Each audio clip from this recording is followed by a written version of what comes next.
வணக்கம். Game changer luck channel நேர்களே, நான் உங்கள் அன்பான சயின்டிபிக் வேதிக் அஸ்ட்ராலஜர் ஆஸ்ட்ரோ அரஞ்சி பேசுகிறேன். நல்லது நினைப்போம், நல்லதே நடக்கும்.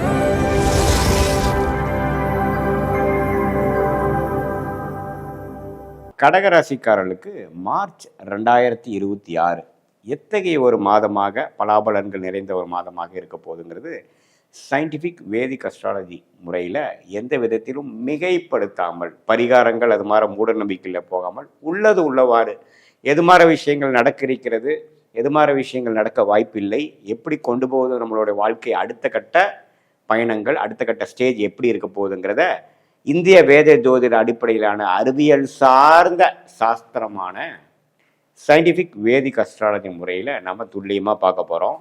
இப்போ பாருங்கள், கடகராசிக்கு ஆண்டு கிரகமாகிய குரு 12ஆம் இடத்துலேயே இருக்கிறார், சனி 9ஆம் இடத்துல இருக்கிறார், ராகு பாருங்கள் 8ஆம் இடத்துல இருக்கிறார், கேது 2ஆம் இடத்துல இருக்கிறார். இந்த மார்ச் மாதம் என்ன நடக்குதுன்னு பார்த்தீங்கன்னா, சூரியன், ராகு, செவ்வாய், அதே மாதிரி புதன், இந்த 4 கிரகமும் 8ஆம் இடத்துக்குள்ளே போகிறார். நல்ல வேளை குருவின் பார்வையும் பெறுகிறார். சுக்கிரன் பார்த்தீங்கன்னா 9ஆம் இடத்திலும் சனி 9ஆம் இடத்திலும் இருக்கிறார். ஸோ இந்த மாதிரி ஒரு 4 கிரகம், அது குறிப்பாக ராகுவோட சூரியன் சேர்வது நல்லதில்லை. ஸோ அதே மாதிரி செவ்வாயும் சேர்வது நல்லதில்லை. ஸோ இது மாதிரி ஒரு காலகட்டம் கடகராசிக்காரர்களுக்கு கொஞ்சம் அழுத்தங்களை கொடுக்கக்கூடிய அமைப்பு, மென்டல் ஸ்ட்ரெஸ், டிராவலிங்கில் இருக்கிறப்போ கொஞ்சம் நம்ம கேர்ஃபுல்லாக போகக்கூடிய அமைப்பு, கொஞ்சம் கவனம் சிதறினாலும் பிரச்சனை ஆகுங்கிற மாதிரி ஒரு அமைப்பு, இது எல்லாமே கொடுக்கக்கூடிய ஒரு விஷயம்தான் பார்த்தீங்கன்னா இந்த கோச்சார அமைப்பாகிய கடகராசிக்கு 8ஆம் இடத்தில் இருக்கக்கூடிய சூரியன், செவ்வாய், ராகு, புதன். ஸோ அதனால் முதல் 15 நாட்கள் 2 வாரங்கள் கடகராசிக்காரர்கள் கவனம் தேவை. மிகவும் கவனமாக இருக்கணும். நீங்கள் இன்வெஸ்ட் பண்ணுற விஷயமா இருந்தாலும் சரி, ட்ராவலிங் விஷயமா இருந்தாலும் சரி, உங்களுடைய உத்தியோகம், படிப்பு, வேலை, தொழில், எந்த ஒரு விஷயத்திலும் கவனமாக இருக்கக்கூடிய அமைப்புகள் இருக்குது. சில இடத்துல ஃபயர் ஆக்சிடெண்ட் ஆகிறது, சில பிரச்சனைகள் வருது. ஏன்னா கிரகணம் நடக்குகிறது. கிரகணங்கள் உங்களுக்கு கொஞ்சம் பிரச்சனைகள் கொடுக்கக்கூடிய அமைப்பு இருக்குது. ஏன்னா உங்களுக்கு மார்ச் 1ஆம் தேதியே பார்த்தீங்கன்னா சூரியனும் ராகும் பக்கத்தில் இருக்காங்க. என்ன மார்ச் 15ஆம் தேதிக்கு அப்புறம் தான் பார்த்தீங்கன்னா சூரியன் 9ஆம் இடத்துக்கு போய் பிரச்சனைகள்லேருந்து மீண்டு வருவாங்க. ஸோ அதனால் முதல் 2 வாரம் கவனம் கவனம் கவனம், மிகவும் கவனமாக இருக்க வேண்டிய ஒரு ராசியாக கடகராசிக்காரர்கள் வருது. நீங்கள் பயப்பட வேண்டாம். கொஞ்சம் கவனமாக எல்லா விஷயத்துலையும் சிரத்தையாக இருந்து கொஞ்சம் கன்சர்வேட்டிவாக பொறுமையாக போயிட்டீங்கன்னா பிரச்சனை இல்லை. அதிக ஆசைப்படாமல், அதிக உத்வேகப்படாமல், அதிக புஷ் பண்ணாமல் கொஞ்சம் பொறுமையாக போகக்கூடிய அமைப்புகள் தேவைப்படுகிறது. அப்புறம் உடல் உபாதைகள் சில பேர்த்துக்கு வரலாம். சீனியர் சிட்டிசன்ஸ் பார்த்தீங்கன்னா பாத்ரூம் போகிறப்போ பண்ணுறப்பெல்லாம் கொஞ்சம் கேர்ஃபுல்லாக இருக்கணும். கீழே தண்ணி இருக்குது தெரியாமல் நான் போய் விழுந்துட்டேன், அது மாதிரி ஒரு சின்னதாக ஏமாந்த கொஞ்சம் பிரச்சனை பண்ணி விட்டுருச்சு அப்படிங்கிற மாதிரி சில விஷயங்களை கொடுக்கக்கூடிய அமைப்பு இருக்கிறதுனால கேர்ஃபுல்லாக இருக்கணும். மற்றபடி மார்ச் 15ஆம் தேதிக்கு அப்புறம் நல்ல அமைப்புகள். சூரியன் விலகிறார், கிரகத்திலிருந்து வெளியில் வரார், ராகுவின் பிடியிலிருந்து வெளியில் வருகிறார், தப்பில்லை.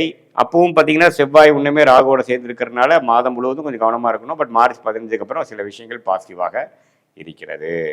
இதுதான் நீங்கள் தொழிலதிபர்களாக இருந்தாலும் சரி, இல்லத்தரசிகளாக இருந்தாலும் சரி, அரசு வேலையில் இருக்கிறவங்களா இருந்தாலும் சரி, மெயினாக அரசு வேலையில் இருக்கிறவங்களாம் பார்த்தீங்கன்னா ரொம்ப கேர்ஃபுல்லாக இருக்கணும். அதாவது உங்கள் மேலே ஒரு கெட்ட பேர் வரக்கூடிய அமைப்போ, ஏதோ உங்கள் மேலே ஒரு மெமோ வர மாதிரியோ, ஒரு கம்ப்ளைண்ட் ஆகிற மாதிரியோ, திடீர்னு ஒரு அரசு பிரச்சனைகள் உங்களுக்கு சில நேம் ஸ்பாயில் ஆகிற மாதிரியோ, அது மாதிரி விஷயங்களுக்கு வர வாய்ப்பு இருக்குது.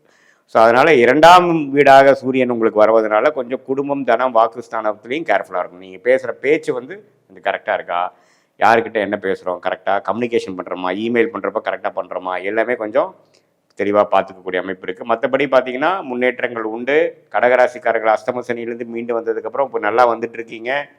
அடுத்த வரக்கூடிய மாதங்கள்லாம் கொஞ்சம் பரவாயில்ல. இந்த மார்ச் மாதம் மட்டும் கொஞ்சம் கண்ட்ரோலாக, கொஞ்சம் விவேகமாக இருந்து விட்டீர்கள் என்றால் அடுத்து வரக்கூடிய மாதங்கள் கொஞ்சம் நன்றாக இருக்கிறது. இது ஒரு பொதுவான பலனை தவிர உங்களுடைய ஜென்ம ஜாதகத்தில் நீங்கள் பிறந்த தேதி, பிறந்த நேரம், பிறந்த ஊரை வைத்து நீங்கள் எந்த மாதிரி ஜாதகத்தில் பிறந்திருக்கீங்க, என்ன லக்னத்தில் பிறந்தீங்க, என்ன லக்னாதிபதி எப்படி இருக்கிறார், திக்பலம் பெற்றிருக்கிறாரா, எந்த அளவுக்கு தசாபுக்திகள் போய்கிட்டு இருக்கு, இந்த தசநாதரும் புக்திநாதரும் இப்போ நம்ம பேசக்கூடிய கோச்சாரத்தில் எப்படி இருக்கிறாங்க, 8ல் இருக்காங்களா 9ல் இருக்காங்களா, எப்படி போயிட்டு இருக்குது, ஸ்தான பலம் என்ன, திக்பலம் என்ன, திருக்பலம் என்ன ஜாதகத்தில், இதெல்லாம் சேர்த்து வைத்து பார்க்கும்பொழுது சயின்டிஃபிக் வேதிக் அஸ்ட்ராலஜி முறையில் பார்க்கும்பொழுது துல்லியமான பலன்கள் அடுத்து வரக்கூடிய ஷார்ட் டேர்ம் எப்படி இருக்க போகுது, அடுத்து வரக்கூடிய ஃபியூ மந்த்ஸ் எப்படி இருக்குது, அடுத்து வரக்கூடிய லாங் டேர்ம் ஃபியூ இயர்ஸ் எப்படி இருக்க போகுது, எது மாதிரி திசையில் நம்மளுடைய வாழ்க்கை பயணம் திரும்ப போகிறது, எது நமக்கு பிராப்தம் இருக்குது எது இல்லைங்கிற மாதிரி விஷயங்கள் தெரிந்து அதுக்கு தகுந்த மாதிரி நீங்கள் திட்டங்களை தீட்டி செயல்படலாம். அதே மாதிரி இப்போ நம்ம போயிட்டு இருக்கக்கூடிய உங்கள் தசாபுக்திகள் அடிப்படையில் நல்ல திசையாக யோக திசைகளாக போகும் பொழுது இப்போ நான் சொன்ன தீய பலன்கள் குறைவாகவும், அதே மாதிரி நான் சொன்ன இந்த உங்களுக்கு போயிட்டு இருக்கக்கூடிய தசாபுக்திகள் நன்றாக இல்லாமல் கொஞ்சம் சுமாரான தசைகளாக பிரச்சனைக்குரிய தசைகளாக போகும் பொழுது நான் சொன்ன இது மாதிரி ஒரு பிரச்சனைக்குரிய பலன்கள் தீமையான பலன்கள் ஒரு அதிகமாகவும் இருக்கக்கூடிய அமைப்புகள் கண்டிப்பாக உண்டு.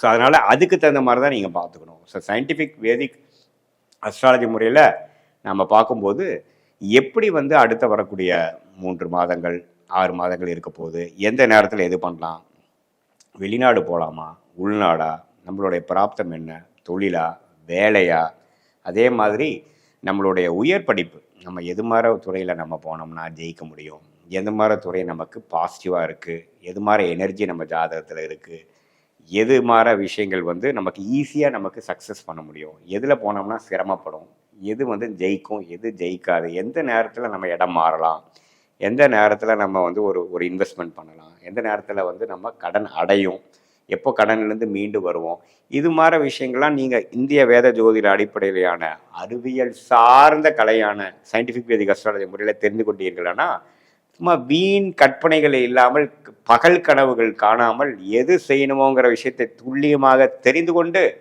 எந்த நேரத்தில் அது நடக்கிறதுக்கு வாய்ப்பு இருக்குது சாமிங்கிறதை தெரிந்து கொண்டு அதுக்கு தகுந்த மாதிரி சோர்வாகாமல்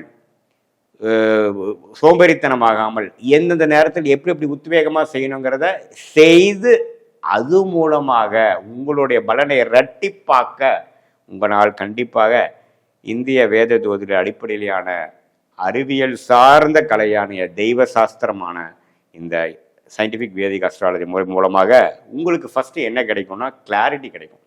கிளாரிட்டி கிடைச்சாவே பாதி கிணறு தாண்டிட்டுன்றது. ஏன்னா நம்ம கிளாரிட்டி இல்லாமல் தான் பல விஷயங்கள் பண்ணி மாட்டிக்கிறோம். சிறு குழந்தையாக இருந்தாலும் சரி, சிறு வயதினராக இருந்தாலும் சரி, நடுத்தர வயதினராக இருந்தாலும் சரி, தொழிலதிபர்களாக இருந்தாலும் சரி, சீனியர் சிட்டிசனாக இருந்தாலும் தேவையற்ற நேரத்தில் தேவையில்லாத ஒரு விஷயத்தை சொல்லி போய் மாட்டிக்கிறோம். சில பேர் பார்த்தீங்கன்னா ஸ்டாக் ட்ரேடிங் அதில் போய் மாட்டிக்கிறாங்க. சில பேர் யாரையோ நம்பி பணத்தை கொடுத்து ஏமாந்துடுறாங்க. சில பேர் உடல் உபாதைகள் உடம்பை சரியாக பார்த்துக்காம உடல் உபாதைகளில் போய் மாற்றிக்கிறாங்க. அதுக்கப்புறம் அது மீண்டு வர்றதுக்காக கஷ்டப்படுறாங்க. ஸோ நம்மளுடைய பிராப்தங்கள் என்ன, உடல் விஷயங்கள் எப்படி இருக்குது, ஆரோக்கியம் எப்படி, பண விஷயங்கள் எப்படி, இதெல்லாம் தெரிந்து கொண்டு அதுக்கு தகுந்த மாதிரி நம்மளுடைய வாழ்க்கை நடவடிக்கைகளை அந்தந்த நேரத்தில் திட்டமிட்டு செயல்படுவது போது கண்டிப்பாக வாழ்க்கையில் ஜெயிக்க முடியும் என்று சொல்ல விரும்புகிறேன். மீண்டும் மற்றொரு காணொலியில் சந்திப்போம். நன்றி, வணக்கம்.